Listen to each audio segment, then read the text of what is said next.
প্রথমত তোর নাই হেলমেট, আবার গাড়ির কাগজপাতিও নাই, তারপরে কি আবার খাও সবজি।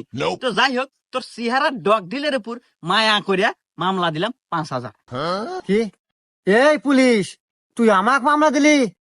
তোর জীবন তো আমি বরবাদ করে দিব রে। দাঁড়া, তোর বান্দরবন পাঠানোর ব্যবস্থা করতেছি। এই বাবরি, হ্যাঁ ওস্তাদ। আমার বড় ভাই সহ সভাপতি ফোন লাগা। ঠিক আছে ওস্তাদ। এই নেন। হ্যালো বড় ভাই, পুলিশের কত বড় কলিজা, আমার গাড়ির ঠেকায় আমাকে মামলা দেয়। আচ্ছা বড় ভাই, আমি লাউড স্পিকার দিতেছি, আপনি ওকে সাবধান করে দেন। হ্যাঁ ভাই, আমার কথা শুনতেছেন? জি ভাই, আমি আপনার কথা শুনতেছি, আপনি বলেন। তো যাই হোক ভাই, রাজনীতি করতে গেলে এরকম দুই একটা পোলাপান লাগে। তো যাই হোক, অনেক কিছুই শুনলাম। হেলমেট নাই, গাড়ির কাগজও নাই, শুনলাম আবার সবজিও নাকি ছিল। তো যাই হোক, অল্পের ভিতরেই শেষ করে দিয়েন।